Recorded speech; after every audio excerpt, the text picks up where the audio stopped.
Nosso tema de hoje é esse que está aí, a sabedoria do mundo e a sabedoria de Deus. Em Tiago, no capítulo 3, no verso 13 até o 15, eu vou ler para você, presta atenção, entendeu? Preste atenção com todo o seu amor, com toda a alegria do seu coraçãozinho, preste atenção, me acompanhe, tá bom? Olha aqui, quem dentre vós é sábio e entendido? É uma pergunta. Quem aqui?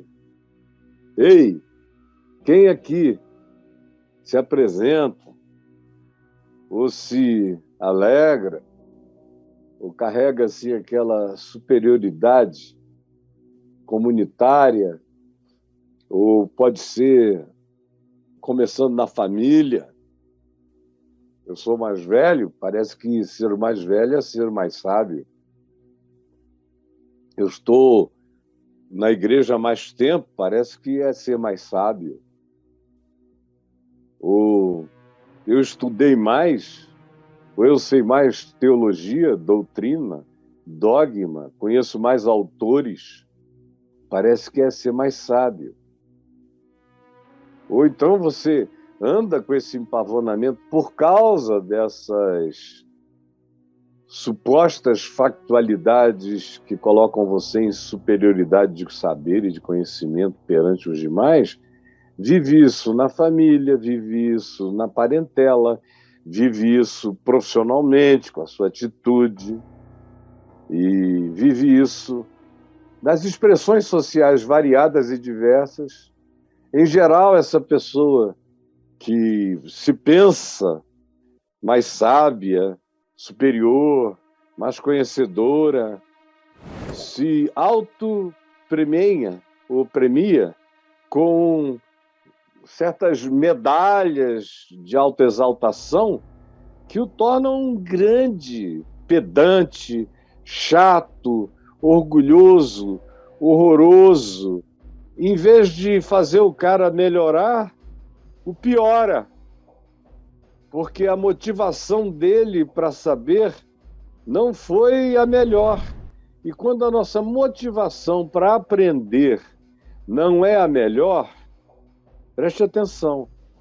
Quando a nossa motivação para aprender, para crescer em sabedoria, em conhecimento, em ciência, não é a melhor, quando ela é catapultada por orgulho, por vaidade, por arrogância, por pseudo-sabedoria, tudo isso, ela não realiza o verdadeiro conhecimento. Não realiza, entendeu? Não realiza. O cara faz pós-doutorado, mas não realiza sabedoria.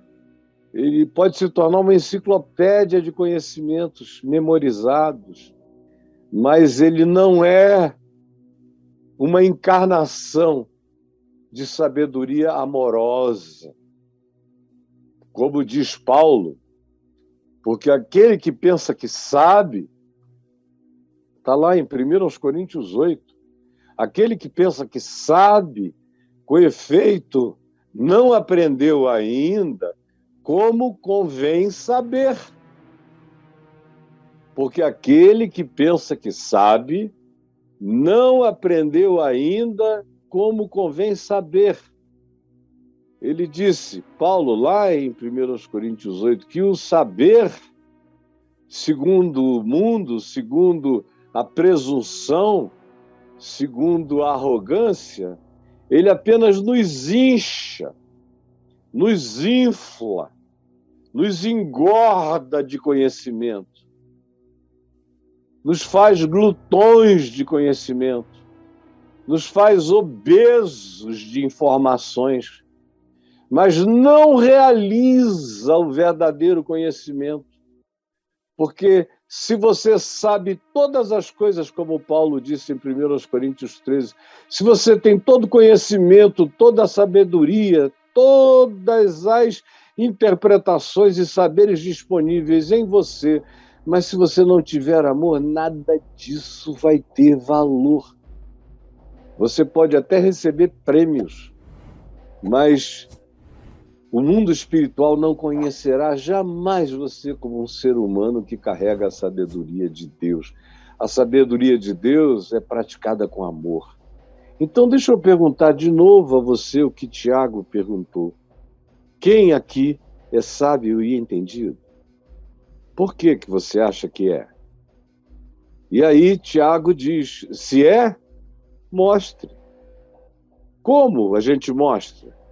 E a gente fica logo querendo imaginar que o sábio e entendido tem que mostrar isso num concurso de saberes, em numa live com um outro para fazer uma espécie de duelo de conhecimentos, ou procurando grupos, academias, para expressar o quanto você sabe.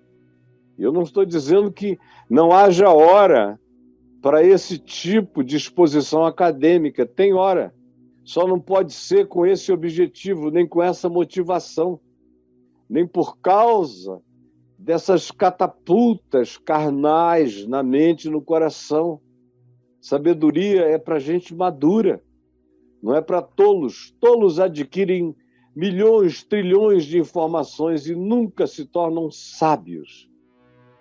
Porque a verdadeira sabedoria é demonstrada num laboratório diferente, onde o conhecimento é expresso como atitude, como comportamento, como posicionamento, como postura, como olhar, como interpretação, como escolha. Quem aqui é o sábio e o entendido? Então mostre. Mostre. Ele diz quais são as demonstrações que se espera segundo o Evangelho, segundo Jesus, segundo Cristo Jesus. Mostre. Como? Curando doentes, profetizando, gritando, fazendo demônios correrem, você correndo atrás. Mostre. Como? Desenvolvendo alguma coisa no laboratório e ficando morto de soberba pessoal porque desenvolveu isso. Aí você ainda é um menino. Mostre a verdadeira sabedoria. Primeiro em mansidão. Mansidão de sabedoria. Porque senão o suposto sábio, a primeira coisa que acontece com ele é ficar arrogante, é perder o bom senso. Estranho, não é? Sábios sem o amor são sábios sem mansidão. Sábios sem mansidão são sábios sem bom senso. São apenas acumuladores de conhecimentos que não podem ser medidos pela atitude, pelo comportamento, pela sensatez relacional, pela postura que grita o seu saber espiritual até no seu silêncio. Mostre em mansidão, numa sabedoria mansa, sem arrogância, sem a vaidade do saber. Mostre, mediante condigno proceder. Mostre, pelo seu modo de viver, de entrar, de sair, de falar, de responder, de não responder, de silenciar, de acolher, de socorrer, de abraçar ou de não abraçar, de discernir o tempo, o modo, a hora. A verdadeira sabedoria sabe o tempo, sabe o modo. Mediante condigno proceder, mostre, demonstre. Mediante as suas obras, mediante as suas ações, mediante o fruto. A verdadeira sabedoria é dom de Deus e dá o fruto do amor, da alegria, da paz, da bondade, da fidelidade, da lealdade, da justiça, da mansidão, do domínio próprio. Senão não é sabedoria, é só conhecimento, é só informação, é só enciclopedicismo, não passa disso. Mas a verdadeira sabedoria é demonstrável e só é perceptível pela manifestação da vida.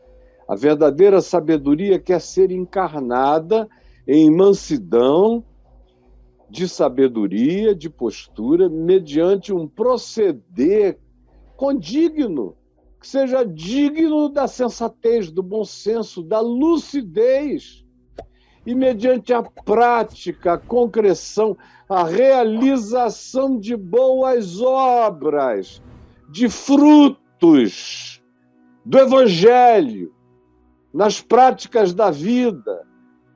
Porque quem quer que suponha ser sábio, sem fazer a sabedoria se transformar em algo escrito, nos passos da caminhada, nos modos do viver, nos gestos do existir, é apenas um tolo, inflado, um boneco de posto, tomado de ventos, soprado por eles de um lado para o outro, sempre sabendo as últimas informações e não saindo do lugar, não vivendo nada.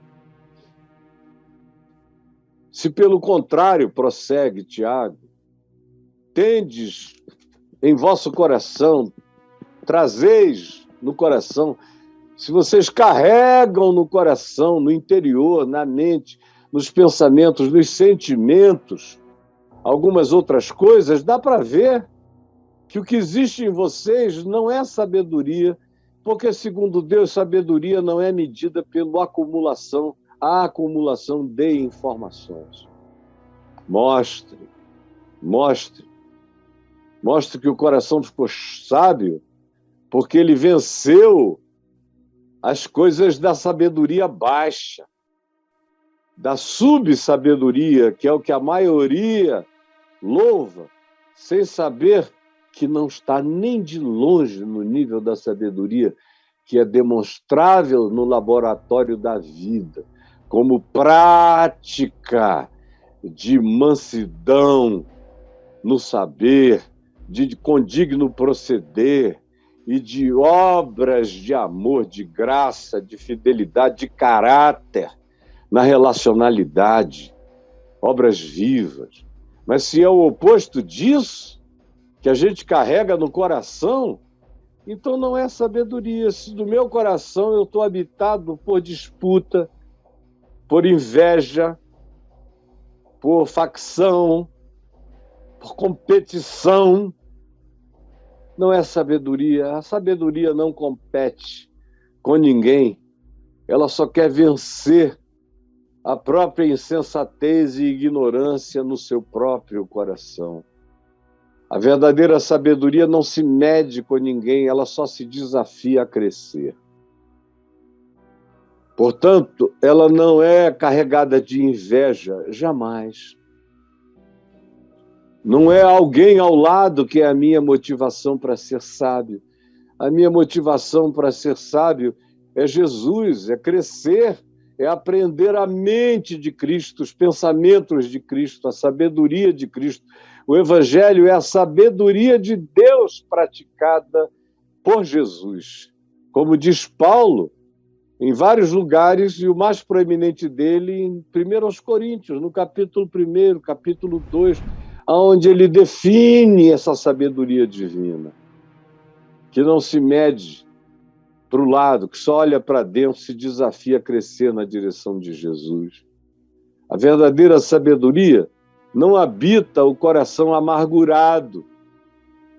Gente amargurada nunca será sábia. Eles podem aprender mais do que todos os mestres têm a ensinar, mas a sabedoria jamais o habitará, porque a amargura não deixa chão fértil para a sabedoria crescer.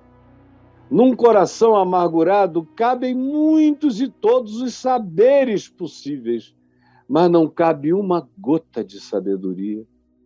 O que o amargurado faz com o que ele aprende é arrogância, é ofensa, é competição, é humilhação. O amargurado não sabe ser sábio porque a amargura impede a prática da sabedoria. A sabedoria não carrega amargores, nem tampouco sentimento faccioso, sentimento de ele não, eles não, jamais aqui, não falo, não recebo, não atendo, nem ouço. Não dou a chance de que a pessoa tenha mudado, tenha se convertido, tenha se alterado, tenha melhorado, e nem me dou a chance de, em ouvindo até a questão daquele que me provoca, não me dou a chance de aprender com a dúvida dele, com a questão dele, ou até com a cretinice dele. Porque eu carrego em mim um sentimento de divisão, de facciosidade. Faço parte de uma falange, de uma facção, de um outro bando, de uma outra denominação. A sabedoria de Deus também, além de não carregar inveja, nem amargura, nem sentimento faccioso, ela também não se gloria de si mesma. E nem de ser como ela. Ela não diz, eu nasci assim, vou morrer assim, aprendi isso na minha família, é um princípio muito caro para mim. Isso que vocês chamam de orgulho foi uma educação familiar.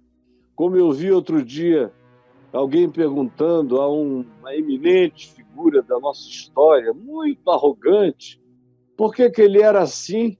Aí ele disse, eu nasci assim, fui educado para ser assim, e não ser assim é negar a minha cultura.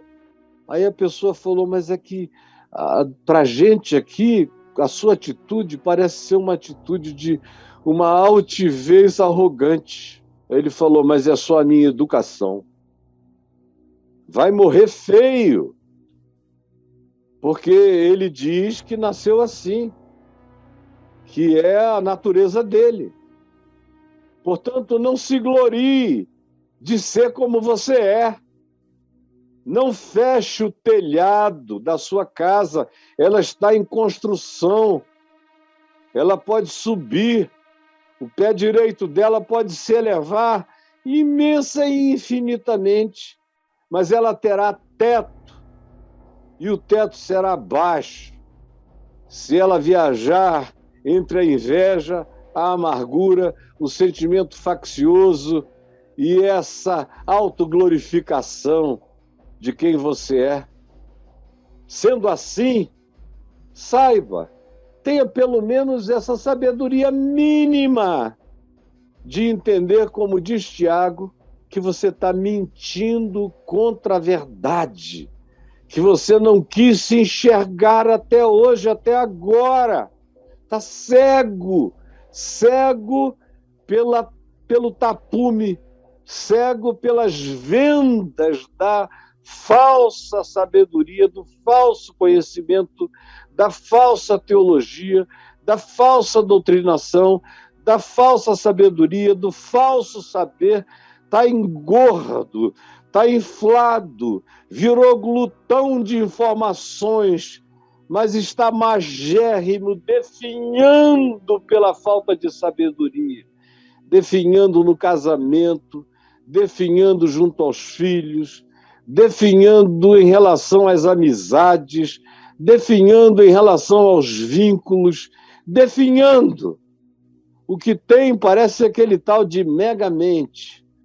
É só um cabeção, mas não tem um coração maior do que a cerebração. Por isso se jacta de ser o arrogante de conhecimentos, mentindo contra a verdade, chamando isso de sabedoria, quando isso é apenas o prêmio da insensatez. Aí Tiago prossegue dizendo: esta não é, presta atenção, esta não é, esta não é. Nesse tipo de vida não cabe o que a gente pode chamar de sabedoria de Deus. Esta não é. Eu acho isso tão lindo, essas expressões simples dos apóstolos, sem sofisticação, só direto no tutano, no osso, no nervo. Esta não é. Esta não é. Tudo isso que eu descrevi até aqui, ele conclui dizendo: essas coisas todas não são, não tem nada a ver com a sabedoria. Esta não é a sabedoria que desce lá do alto. A sabedoria sublime, a sabedoria perene, a sabedoria que dura e que é aplicável em todos os tempos, eras e gerações. A sabedoria atemporal, a sabedoria que cabia nos momentos mais primitivos da sabedoria humana, e houve aqueles que a praticaram, mesmo não sendo entendidos, jamais foram, ou no auge dos momentos clássicos da filosofia. Os grandes filósofos não foram os que pensaram e falaram só, foram os que tiveram a coragem de viver pelas implicações, como foi o caso de Sócrates, que, pelo amor à sabedoria verdadeira, foi envenenado e tomou o próprio veneno, a cicuta que a ele foi dada, porque a proposta era ou negar a sabedoria e ter vida, ou manter a confissão da sabedoria e morrer. E ele sabiamente preferiu viver eternamente abraçado com a sabedoria do que perder a realidade de tudo quanto ele tinha dito, que teria desaparecido. Ele não teria sido nem objeto dos escritos de Platão, que na realidade celebrizaram Platão, não só a Sócrates. Foi a vivência, a existencialidade da sabedoria vivida por Sócrates que também imortalizou Platão, narrando-a. E eu não estou reduzindo Platão só a Sócrates, mas eu estou dizendo que Sócrates foi a catapulta principal. A verdadeira sabedoria, ela se pratica pelo sábio. Esta não é a sabedoria que desce lá do alto. Antes, essa sabedoria que eu já descrevi aqui, invejosa, amargurada, cheia de sentimento faccioso, soberba, arrogante, que mente contra a verdade, que se auto-engana, presunçosa, não vem lá do alto. Antes, ela é apenas terrena, ela é animal, ela é demoníaca. Ao dizer terrena, ele está dizendo, ela faz parte apenas dessa lógica linear das vantagens, das conclusões, das contas que se fecham. Soma 2 e 2 são 4, então é aqui que eu fico. Mas a sabedoria diz, é verdade, 2 mais 2 são 4. Mas a gente com 4 pode socorrer 8, pode socorrer 10, pode socorrer 12. A sabedoria terrena faz a conta e diz, só dá 4, quem não coube nos 4 fica de fora. E sai ainda se auto-justificando, eu fiz o que as contas determinavam. Eu só fiz até onde a lei determinava. Eu segui a lei, mas a sabedoria que vem lá do alto, ela é maior do que a lei. Todas as leis. A sabedoria que vem lá do alto, ela é plena de outras coisas que são infinitamente maiores do que regulamentos terrenos, do que legislações terrenas. Não para a nossa prática, mas para o olhar compreensivo da dificuldade do próximo. A sabedoria lá do alto não mede a vida apenas a partir da linha terrena do horizonte. A sabedoria de Deus não é animal, não é a sabedoria do leão, nem tampouco a do elefante, que é tão sábio entre os animais. Não é a sabedoria das aves, não é a sabedoria do predador, não é a sabedoria daquele que pelo tamanho ou pela força se impõe contra a natureza sem limites. Não é a sabedoria dos monstros da terra que não ficam saciados jamais e que acumulam, acumulam, acumulam como nem fazem os animais. Os animais são predadores para comer e uma vez de barriga cheia não acumulam nada. Os animais praticam o pão nosso de cada dia, nos dá hoje, esperam a próxima provisão. Não entesouram para si, como diz Jesus, não constroem celeiros, creem na provisão. Então, a nossa a sabedoria é pior do que terrena, é pior do que animal, é também animal, porque é predatória, é competitiva, é a sabedoria da vitória dos mais fortes sobre os mais fracos, que seguem adiante dizendo: eu não tenho nenhum compromisso com a fraqueza dos outros. Eu cuido de mim mesmo, e acharia muito bom que todo mundo fosse egoísta. Como semana passada eu vi um suposto sábio brasileiro dizer, e eu já ouvi muitos espertalhões universais darem aula de conhecimento, falando da necessidade mínima de você carregar esse espírito da sabedoria predadora animal. Que sem um mínimo de predatoriedade não tem sabedoria que coloque você adiante.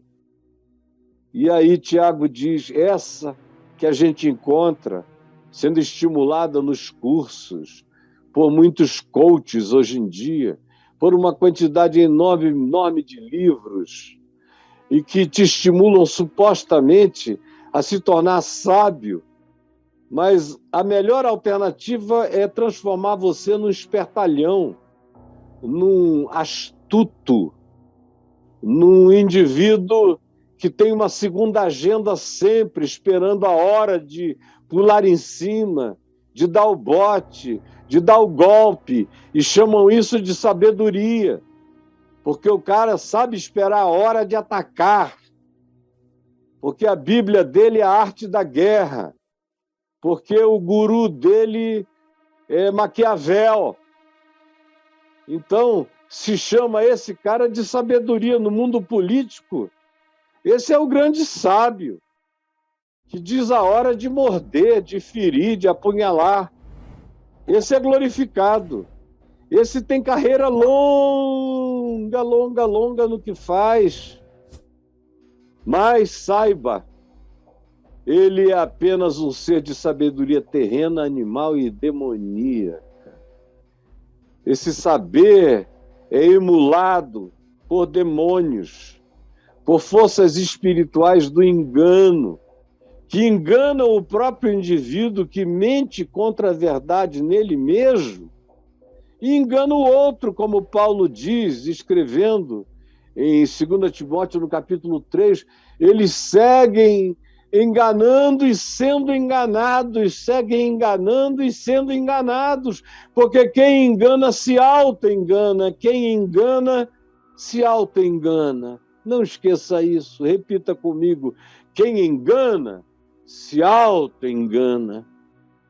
Essa sabedoria demoníaca, e se é a sabedoria do demônio, ela é sempre algo que te destrói.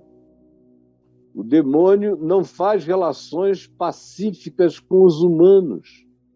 Mesmo aqueles que conscientemente a ele se entregam serão devorados, porque a força demoníaca te engorda, te alimenta, te ceva para te comer na hora do banquete do inferno, bem gordinho, no dia da calamidade que chegará indubitavelmente.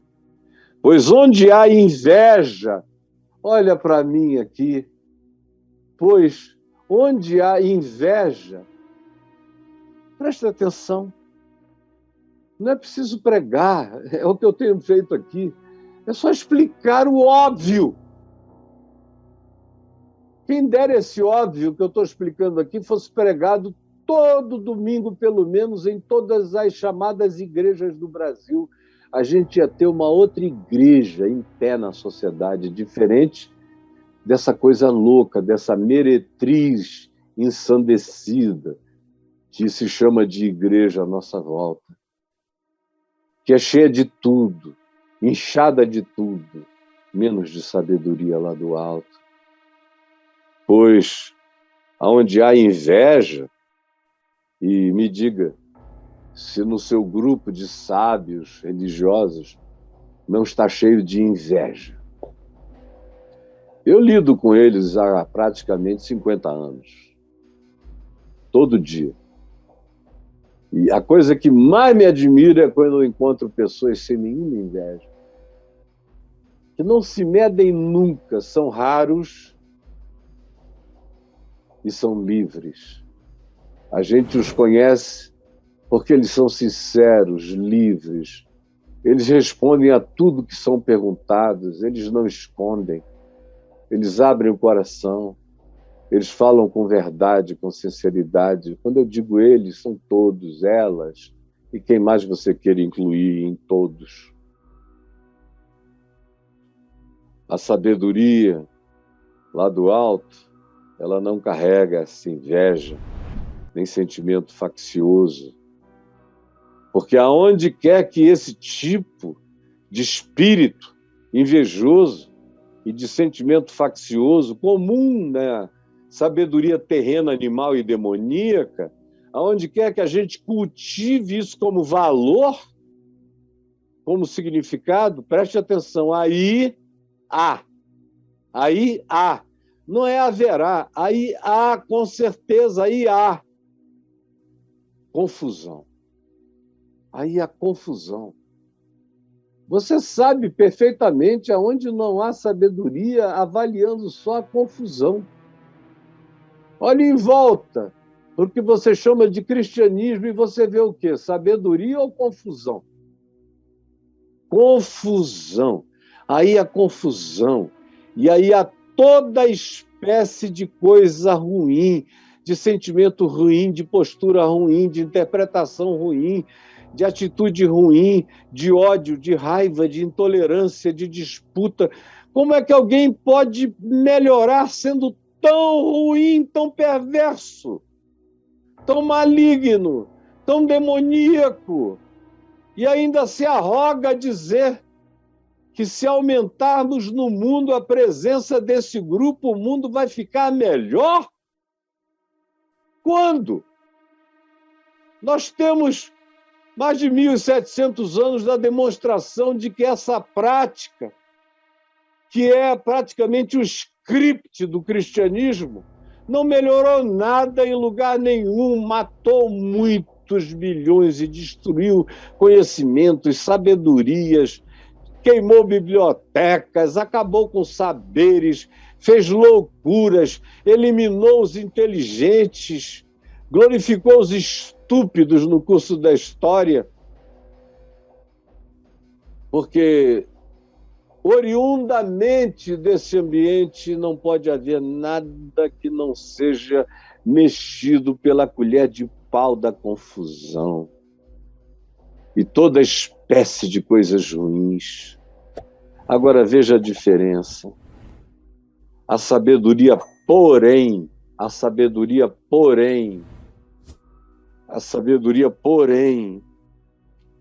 é adversativa em relação a tudo que eu descrevi até aqui. E agora, Tiago começa a dizer o que é a sabedoria, lá do alto, que vem de Deus, a sabedoria de Cristo Jesus, a sabedoria do Evangelho de Jesus, o Cristo, a sabedoria da palavra encarnada em Jesus, filtrada por Jesus, a palavra eterna, que é o Evangelho perene, a sabedoria que vem de cima. É, primeiramente, Tiago diz, pura. Ela não vem com essas jaças. O cara não fica citando contradições para mostrar conhecimentos e depois não saber conclusão nenhuma. A sabedoria lá do alto purifica, filtra, simplifica, opera pelo amor, faz tudo passar pelo filtro do amor, da verdade, da justiça, da bondade, da fidelidade.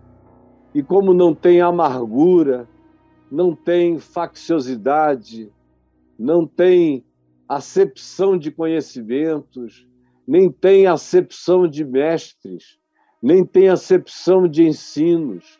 Se for verdade, é como Paulo disse, usando a verdadeira sabedoria, examinai todas as coisas e retende o que é bom. Essa é a pureza da verdadeira sabedoria. É examinar tudo e fazer o filtro, ficar com a essência, com o suprassumo, com aquilo que tem a ver com o extrato da vida, que é amor, que é verdade, justiça, alegria, paz, bondade, longanimidade, domínio próprio. Essa é a pureza da sabedoria, que vem lá do alto. Primeiramente é assim. Depois, Tiago diz, ela é pacífica. Ela não é intolerante. Ela acolhe os diferentes, os estranhos, os distintos. Ela não precisa concordar com tudo e nem com nada para ouvir, para compreender, para se compadecer, para não agir segundo o impulso animal, nem a vaidade terrena, nem a pulsão demoníaca. A pulsão demoníaca quer praticar a intolerância, a segregação, a separação, eles contra nós contra eles. Mas a verdadeira sabedoria, em primeiro lugar, é pura. Ela não tem essas categorias nem esses critérios. Em segundo lugar, Tiago diz, ela é pacífica. Ela promove paz. Ela não precisa ter razão. Ela não briga por vencer, fazer e impor as suas teses. O maior esforço dela é pela manutenção da paz, aonde possa existir algum diálogo, porque a verdadeira sabedoria sabe que nada, nenhuma lucidez se instila no coração de ninguém se não for através da atitude pura e do gesto pacífico e desarmado. Se não for assim, você só arma o outro contra as possibilidades da absorção da sabedoria. Por isso ela tem que ser pacífica. Que coisa mais absolutamente óbvia, não é? Pura, sem arrogâncias, sem complexificações. Quanto mais você vai direto ao que é verdade, ao ponto, melhor. Não precisa criar a sinuosidade de uma lista de saberes, nem apresentar uma bibliografia descomunal para cada coisa que você concluiu na vida. Não, só conclua com amor. E se é segundo o Evangelho, pratique. Porque a sabedoria lá do alto é assim, pura. Depois ela é pacífica. Depois ela é indulgente, acolhedora. Ela é pacífica e ela é inclusiva, ela é acolhedora, ela é misericordiosa. Ela olha e ela vê o que o outro não compreendeu, vê as razões psicológicas do outro não ter compreendido, as razões culturais, as razões circunstanciais do espaço-tempo, da história em que ele viveu, da geração abrucutuzada da qual ele fez parte. Na verdadeira sabedoria, toda essa indulgência de olhar tem que estar presente, senão não é a sabedoria que veio lá do alto. Porque a sabedoria que veio lá do alto continua aqui a se descrever, dizendo que ela é tratável, ela é gentil, ela é cavalheira, ela conversa, ela ouve, ou ela até silencia, ou ela até sorri com aquela atitude branda e sabendo que não existe possibilidade de continuar alguma coisa que não vá transformar-se em conflito, ela prefere deixar o conflito e se retirar aonde ainda é possível retomar qualquer conversa, sem um bloqueio definitivo no coração do outro. Por isso, a verdadeira sabedoria é marcada pela tratabilidade, pela afabilidade, porque ela é plena de misericórdia, plena, ela é carregada de um coração misericordioso que se compadece da miséria do outro. Não é só miséria econômica, nem miséria financeira ou social, é miséria psíquica, a miséria de caráter, a miséria de falta de cultura, a miséria da ignorância, a miséria de não ter saber, a miséria da estupidez, a miséria da postura intolerante, facciosa, amargurada, odienta, odiosa, belicosa. Isso é uma miséria para a qual eu tenho que ter misericórdia. Coração misericordioso é o coração que percebe a miséria alheia. Com esse gesto e essa visão que atravessa a estupidez e discerne no âmago toda a fragilidade da arrogância do outro. Por isso eu não entro em estado de guerra, mas de pacificação, de indulgência, de tratabilidade, porque o meu coração sábio fica pleno de misericórdia, fica pleno de bons frutos, dá bons frutos, coisas comestíveis. O coração sábio não envenena a alma de ninguém. O coração sábio não envenena a alma de ninguém, não produz frutos venenosos. Ao contrário, produz bons frutos. A verdadeira sabedoria só produz bons frutos porque ela é imparcial, porque ela ouve tudo, considera tudo. Ela procura e não desconsidera a possibilidade de haver verdade em nada, nem em ninguém, nem em coisa alguma. E como ela é pura, ela filtra tudo. E como ela não é nada além de pacífica, indulgente, tratável, plena de misericórdia e de bons frutos, ela é imparcial. É uma sequência óbvia. E também, por causa disso tudo, ela não tem máscara.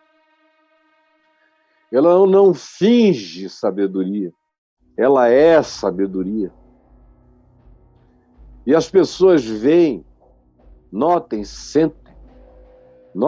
sentem. Exala-se essa sabedoria. O silêncio dela é gritante. instantemente perceptível. Essa é a sabedoria que vem lá do alto e que é sem fingimento. Ora, e aqui eu concluo, é em paz, é em paz. Não existe sabedoria que não procure a paz. Sabedoria que diz que está na hora da guerra, está na hora da espada, está na hora da raiva, está na hora do ódio, está na hora da vingança, está na hora do oportunismo.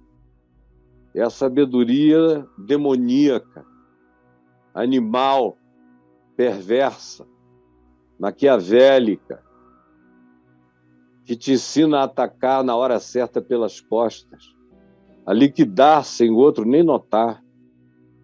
Essa não é a sabedoria lá do alto.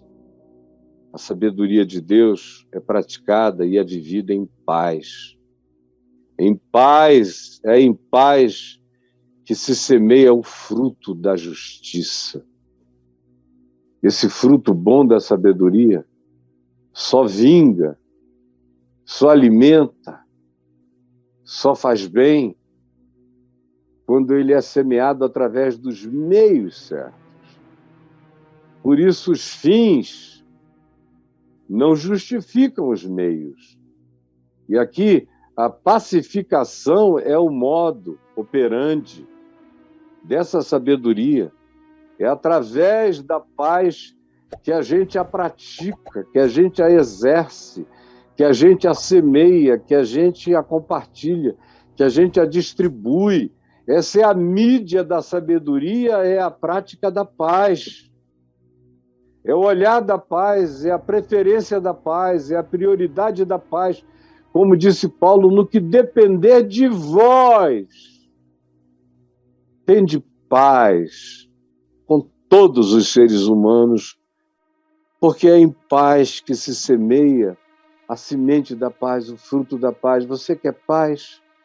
Eu vejo muita gente querendo paz e tentando encontrar paz por meio da intolerância, da raiva, da ortodoxia discursiva, do atropelo apologético, da profecia contra a alma do outro, transformando conversas fraternas e familiares em ameaças escatológicas de juízo.